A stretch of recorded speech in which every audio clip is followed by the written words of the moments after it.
Good morning everyone. Welcome back to my channel Concept of Physics by S Yadav. आज का हमारा topic है unit and measurement, जो कि 11th क्लास का टॉपिक है।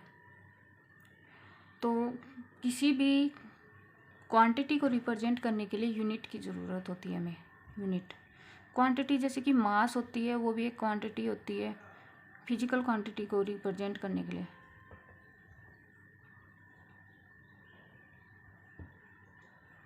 रिप्रेजेंट करने के लिए हमें यूनिट की ज़रूरत होती है। अब फिजिकल क्वांटिटी जैसे कि बेसिक सबको पता है, मास लेंथ। ज़्यादा हम बात नहीं करेंगे अभी, सिर्फ मास और लेंथ की बात कर रहे हैं। ये एक फिजिकल क्वांटिटी होती है, और भी बहुत होती है, लेकिन यूनिट को समझाने के लिए बता रही हूँ। मान लो कि ये कोई भी ऑब्जेक्ट है, इसमें कुछ भी है, और इसका हम बोल रहे हैं कि इसका मास है वो 2 kg है। तो मास एक फिजिकल क्वांटिटी है।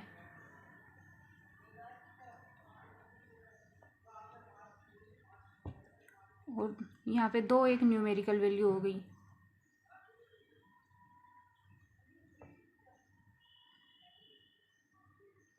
जो ये केजी है ये यूनिट है।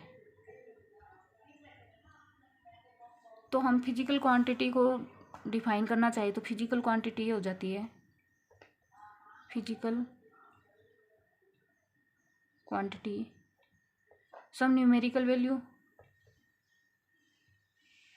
और मल्टीप्लाई बाय यूनिट। मल्टीप्लाई मतलब उसके साथ हमेशा यूनिट रहेगी, और न्यूमेरिकल वैल्यू के साथ यूनिट रहेगी, वो एक फिजिकल क्वांटिटी होती है। फिजिकल क्वांटिटी ऐसे ही हम दूसरा एग्जांपल लेंथ का लें। ये कोई यहाँ से यहाँ तक की कोई लेंथ है, और इसको मैं बोल दूँ 3 सेंटीमीटर लेंथ है। तो 3 सेंटीमीटर यहाँ पे हम लिखेंगे लेंथ एल इक्वल्स टू क्या है 3 सेंटीमीटर।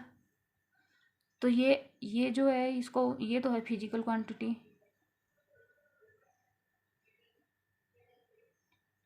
और ये 3 न्यूमेरिकल वैल्यू सेंटीमीटर है unit.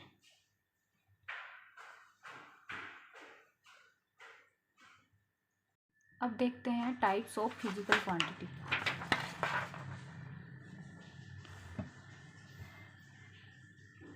Types of physical quantity. Physical quantity 3 types की होती है। उसमें फर्स्ट है फंडामेंटल, जिसको हम बेसिक भी बोलते हैं, बेसिक भी बोल सकते हैं, basic physical quantity.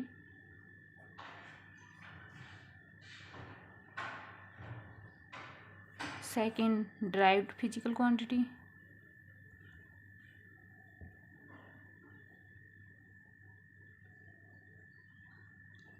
Third supplementary physical quantity.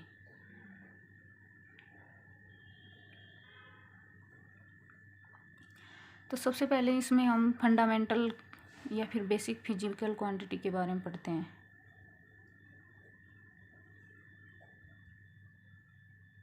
Basic physical quantity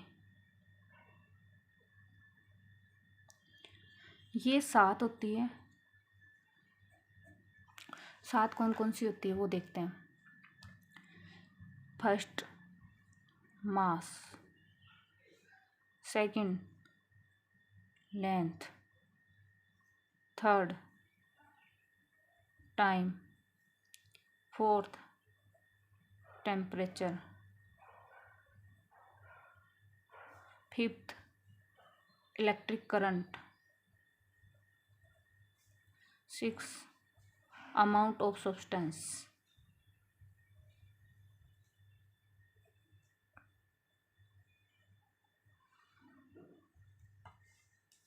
seventh luminous intensity.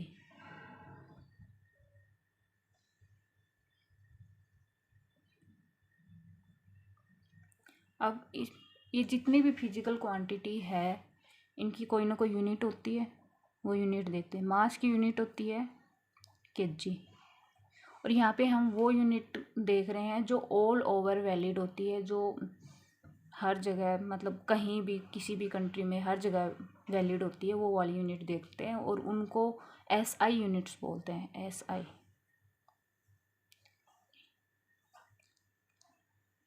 Length metre,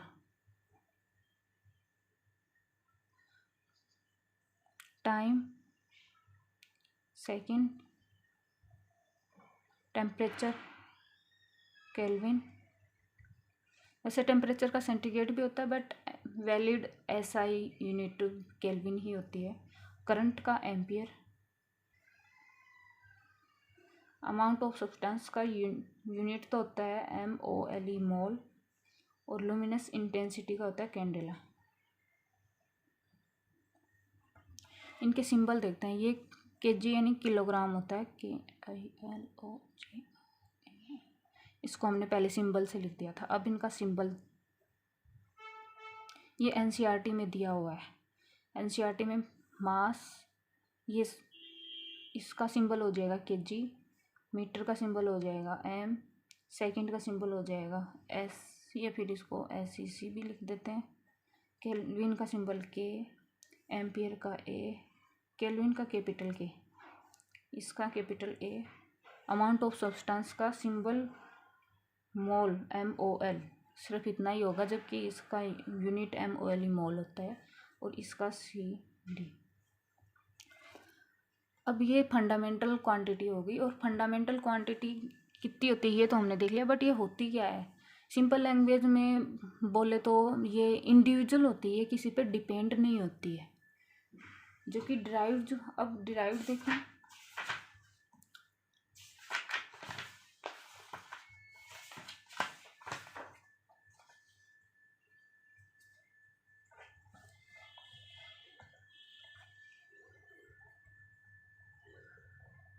derived physical quantity.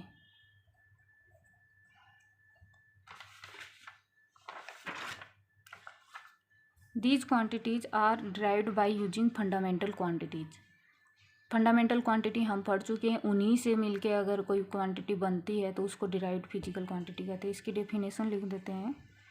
These quantities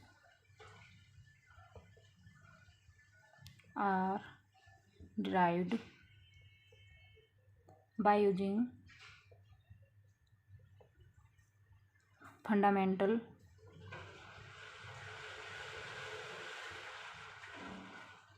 और बेसिक फिजिकल क्वांटिटी।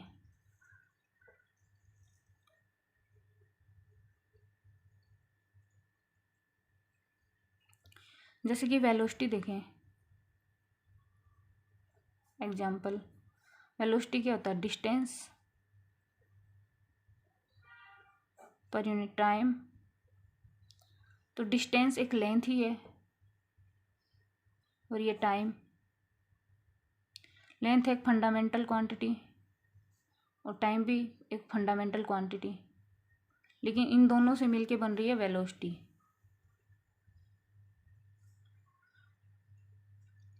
तो वेलोसिटी एक हो गई डिराइव्ड क्वांटिटी।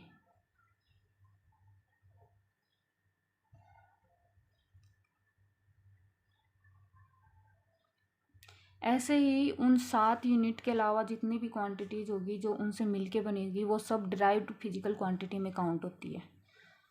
और भी बहुत होती है, वो जब हम आगे डायमेंशन का पढ़ेंगे तब हम उनको देखेंगे कि और कितनी होती है। वैसे तो बहुत होती है, लेकिन फिर भी कुछ सेलेक्टेड हैं वो जो हम पढ़ेंगे। अब थर्ड है सप्लीमेंट्री।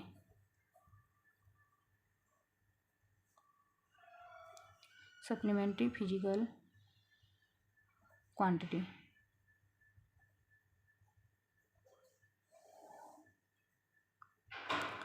ये डिराइव नहीं होती है, किसी और पर डिपेंड भी नहीं करती है, और इंडिविजुअल भी होती है, लेकिन ये अलग से डिफाइन नहीं की जाती है। मतलब अलग से डिफाइन की जाती है, इनको फंडामेंटल में नहीं लेते हैं। तो इसमें एक होती है, ये दो ही होती है, एक तो होती है एंगल, और दूसरी होती है सॉलिड एंगल।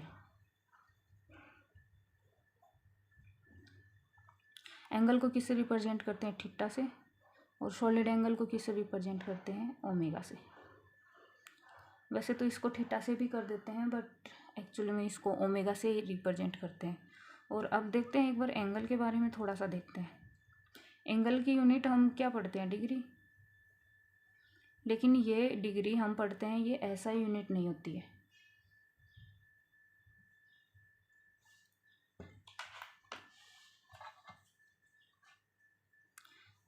एंगल थीटा इसकी ऐसा यूनिट रेडियन होती है। और ये रेडियन है वो एक डायमेंशन लेस है, वो आगे डायमेंशन के बारे में पढ़ेंगे तब भी देखेंगे। ऐसा यूनिट रेडियन होती है। और हम जैसे कि एक कंप्लीट सर्किल बनाए हम, इसकी रेडियस आर है, ये इसको यहाँ से शुरू करके ये एंगल मान लो थीटा है, लेकिन ये एंगल यहाँ से शुरू करके यहाँ तक पूरा क्रॉस करके आए तो एंगल बनता है 360 डिग्री। और इसमें रेडियन में एंगल बनता है 2 पाई रेडियन।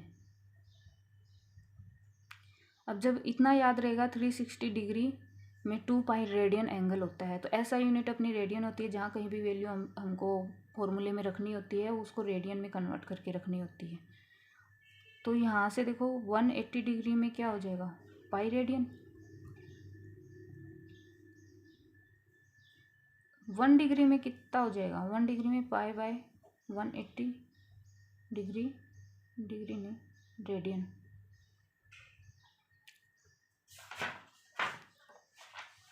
वैसे तो ट्रिगोनोमेट्रिक में हम पढ़ते भी एक टेबल देखते हैं ट्रिगोनोमेट्रिक की, जिसमें हम 0 डिग्री, 30 डिग्री, 45 डिग्री, 60 डिग्री और 90 डिग्री, इनको हम लिखते हैं 0 radian, pi by 6 radian, pi by 4 radian और पाई बाई 3, पाई बाई 2। तो ये तो वैल्यू सारी डिग्री में और ये वैल्यू रेडियन में होती है। तो यहाँ पे देखो 90 डिग्री का कितना आ रहा है, 90 डिग्री में को हम पाई बाई 2 रेडियन से पहले से ही लिख रहे हैं। तो ये इसी वजह से हम करते हैं कि ये तो होती है डिग्री में और ये होती है रेडियन में। तो अब आप याद रखना कि 1 degree equal to pi by 180 radian. Conversion करने में आपको इजी रहेगा। अब देखते हैं सॉलिड एंगल।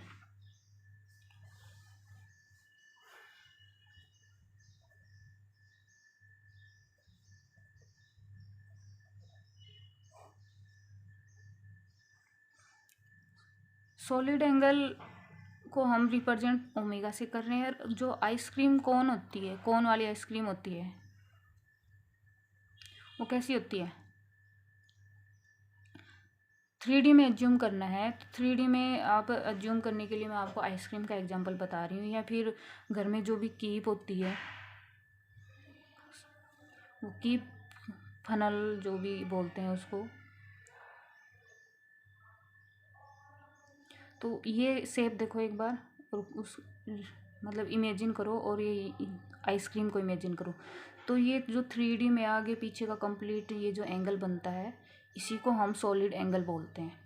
जैसे कि 2D और 3D में फ़र्क देखो, 2D में कोई भी हम ऐसे रिप्रेजेंट करते हैं तो ये सर्किल होता है, इसको बोलते हैं सर्किल। ये आपकी जो रिंग शेप होती है वो होती है। लेकिन अगर 3D में हम इसको एक पेपर पे डिनोट करना चाहिए तो भी वो भी ऐसे ही होगा। जैसे बॉल है या फिर कंचे हैं, बॉल है, इनको अगर हम पेपर पे रिप्रेजेंट करें तो पेपर एक 2D होता है, 3D नहीं होता है। 3D हम सिर्फ इमेज कर सकते हैं, 3D या फिर कोई लाइव चीज़ होती है या फिर हम इमेजिन कर सकते हैं उसका। तो ये बॉल भी सर्किल की तरह ही रिप्रेजेंट होता है यहाँ पे। बट ये 2D बोले तो ये रिंग या सर्किल होता है, 3D बोले तो ये बॉल टाइप की इमेज होती है। और इस सॉलिड एंगल की यूनिट होती है,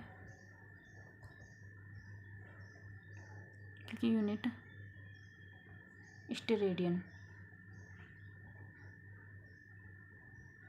एंगल की रेडियन, सॉलिड एंगल के स्टेरेडियन।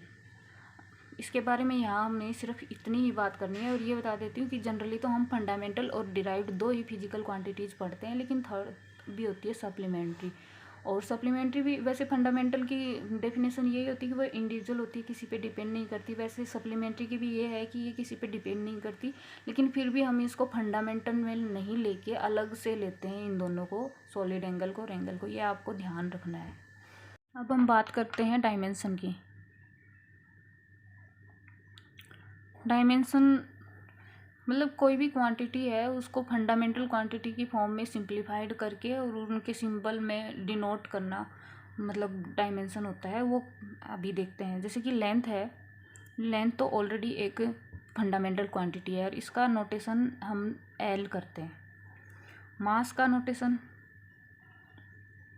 मास को डिनोट करते हैं एम, कैपिटल एम से, और टाइम को डिनोट करते हैं टी से। बेसिक तो यही होते हैं, और भी मैं आपको बताती हूँ। फंडामेंटल में भी, फंडामेंटल वैसे 7 होती है पर उनमें भी बहुत ही कॉमनली यूज्ड होते हैं, वो यही होते हैं कॉमनली यूज्ड।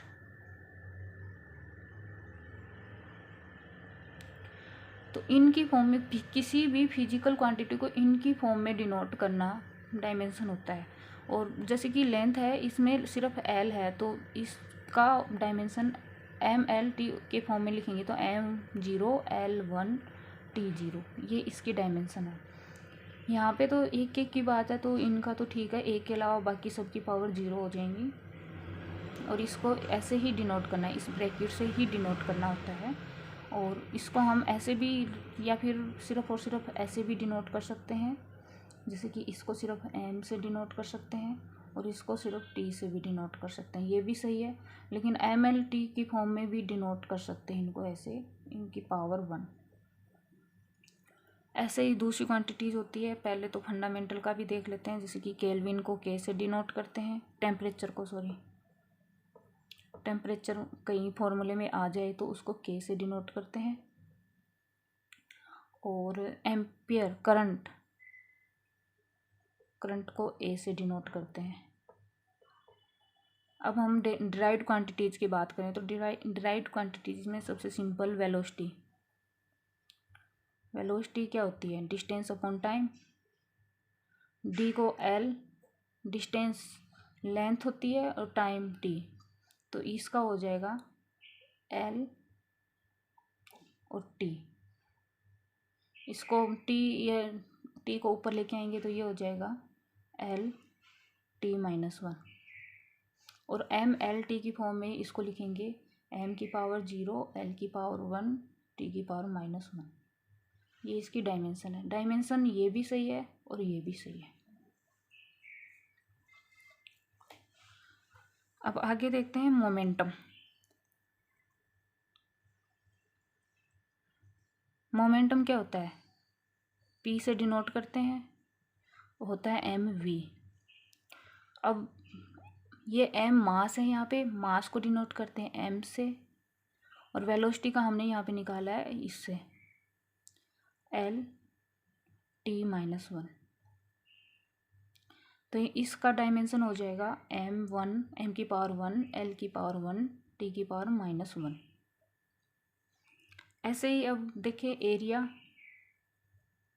एरिया क्या होता है? Side by side A square, एक स्क्वायर का लेके करते हैं हम। चलो स्क्वायर नहीं, एक रेक्टेंगल ले लेते हैं AB। तो अगर स्क्वायर हो तो A स्क्वायर, या फिर दूसरा रेक्टेंगल हो तो A × B। तो लेकिन है तो ये दोनों लेंथ ही, यानी कि इन दोनों का सिंप्लीफाइड लेंथ × लेंथ। तो लेंथ का L × L, यानी कि हो गया L स्क्वायर। तो इसकी डायमेंशन हो जाएगी M0 L2 T0। ऐसे ही वॉल्यूम का होता है A³ या फिर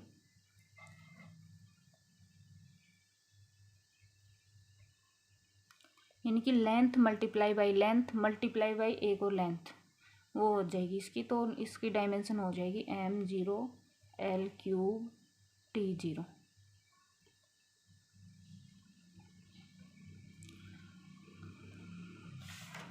और इनकी यूनिट देखें तो कि लेंथ अगर सेंटीमीटर में है तो एरिया की यूनिट होगी सेंटीमीटर स्क्वायर, और वॉल्यूम में लेंथ की यूनिट अगर सेंटीमीटर माने तो इसकी यूनिट हो जाएगी, यूनिट वॉल्यूम की यूनिट हो जाएगी सेंटीमीटर क्यूब।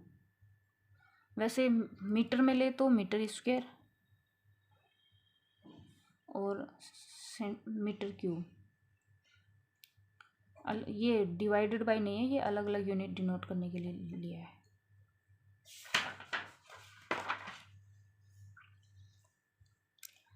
अब देखो आगे की और यूनिट ड्राइव्ड क्वांटिटीज़ की डायमेंशन लिखने की कोशिश करते हैं। यहाँ पे हम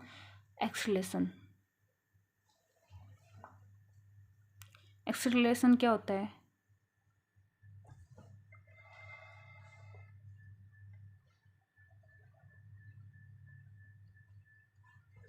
एक्सेलरेशन होता है चेंज इन वेलोसिटी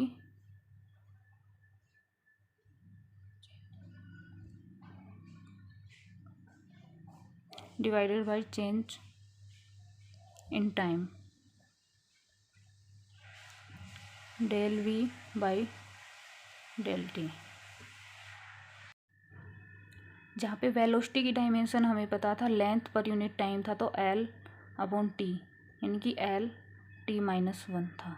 अब यहाँ पे डेल टी का टी और डेल वी की जगह ये, तो एक्सेलरेशन का क्या हो जाएगा? ए की डायमेंशन क्या हो जाएगी? एल t-1 तो पहले से था वेलोसिटी का, और एक और टी, तो इसका हो जाएगा L1 t-2, और m l और t की फॉर्म में हो जाएगा m0 L1 t-2। ऐसे ही अब एक्सेलरेशन से आगे और कौन सी फिजिकल डिराइव्ड क्वांटिटी बन सकती है? फिर डिराइव्ड क्वांटिटी बन सकती है फोर्स। फोर्स होता है एम ए, जहाँ पे एम मास और ए एक्सेलरेशन है। तो एक्सेलरेशन का ये हमने निकाला है मास का m1, और ये चाहे इसको लिखो चाहे इसको लिखो, ये 0 है ये 1 है तो 1 वैसे ही होना है, तो L1 t-2 m1 L1 t-2, ये हो गया फोर्स। अब फोर्स की जो ऐसा यूनिट है वो मैं आपको बताऊं तो होती है न्यूटन।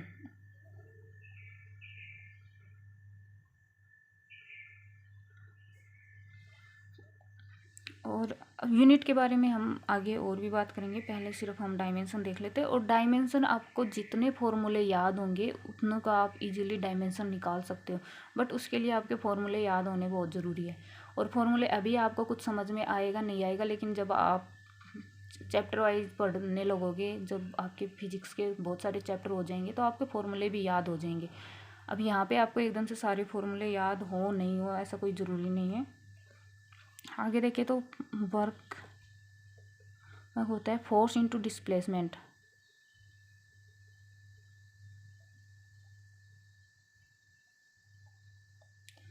फोर्स का हम पढ़ रहे हैं m1 L1 t-2। डिस्प्लेसमेंट एक लेंथ ही होती है, मान लो कि यहाँ से लेके यहाँ तक का डिस्प्लेसमेंट है, तो ये मेजरमेंट, इसको मेजरमेंट हम करें इसका मेजरमेंट तो इसको मेजर करेंगे लेंथ में, और लेंथ का हमें पता है क्या होता है L।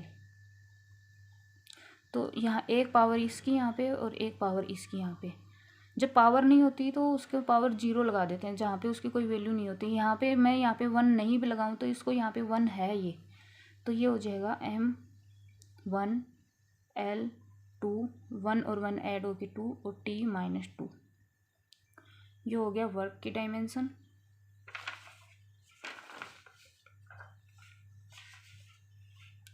अब एनर्जी और वर्क की सेम ही डायमेंशन होती है, क्योंकि फोर्स वर्क का जो यूनिट होता है वो भी जूल होता है, ऐसा ही यूनिट जूल होता है, और एनर्जी का भी ऐसा यूनिट जूल ही होता है। वर्क और एनर्जी की डायमेंशन सेम होती है। और पावर देखते हैं, पावर होता है work per unit time.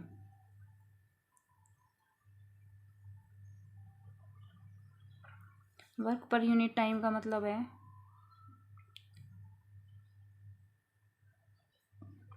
W/T। इसकी डायमेंशन, वर्क की डायमेंशन है M1L2T-2 और टाइम की डायमेंशन T। अब ये T ऊपर आएगा तो -2 ऑलरेडी था और -1 और ऐड हो जाएगा, M1L2T-3। ये होगी पावर की डायमेंशन। अब आगे और डिराइव्ड क्वांटिटीज़ की डायमेंशन देखते हैं।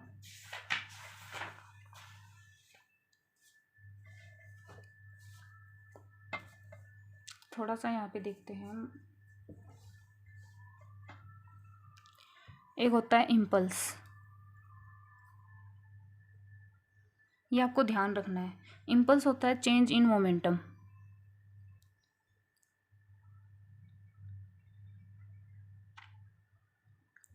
और एक होता है फोर्स। फोर्स होता है रेट ऑफ चेंज।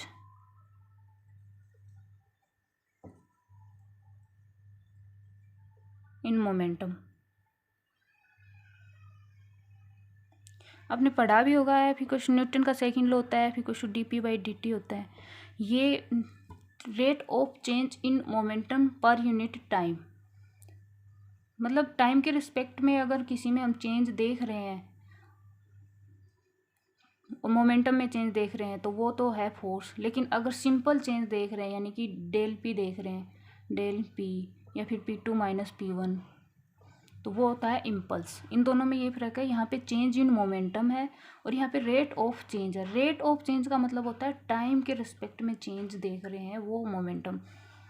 मोमेंटम में टाइम के रिस्पेक्ट में अगर हम चेंज देख रहे हैं तो वो फोर्स है। और सिंपल चेंज देख रहे हैं बहुत ही इंस्टेंट टाइम में, जहाँ पे टाइम का हम रोल काउंट नहीं कर रहे हैं, कि मतलब पर यूनिट टाइम को जैसा वर्ड हम यूज नहीं कर रहे हैं, तो वो तो होता है इम्पल्स।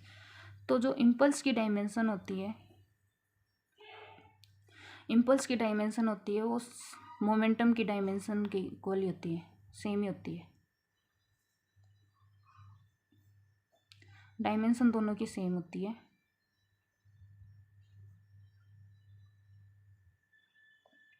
और मोमेंटम की क्या होती है, P = होता है mv, मास का m और वेलोसिटी का था L/T-1। तो इम्पल्स और मोमेंटम दोनों का हो जाएगा M1L1T-1।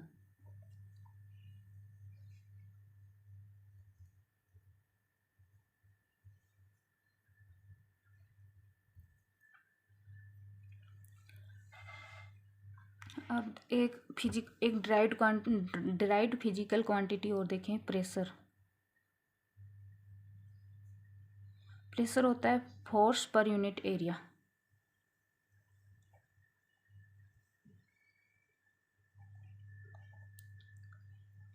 तो इसका फॉर्मूला इस टाइप से हो जाएगा, फोर्स अपॉन ए, पर यूनिट एरिया यानी डिवाइड में ए आ जाएगा। तो फोर्स का क्या होता है, M1L1T-2। एरिया का मैंने आपको बताया था लेंथ मल्टीप्लाई बाय लेंथ, तो हो जाएगा L2। अब ऊपर लेंथ की पावर 1 है, यहाँ पे L की पावर 2 है, ये 2 ऊपर जाएगा तो ये प्लस का 1 है, ये माइनस का 2 हो जाएगा, तो माइनस का 1 बच जाएगा। ये हो जाएगा M1L-1T-2।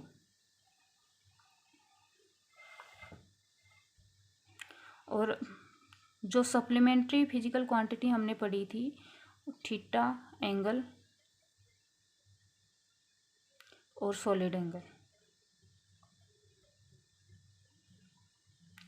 ओमेगा, ये डायमेंशनलेस क्वांटिटी होती है।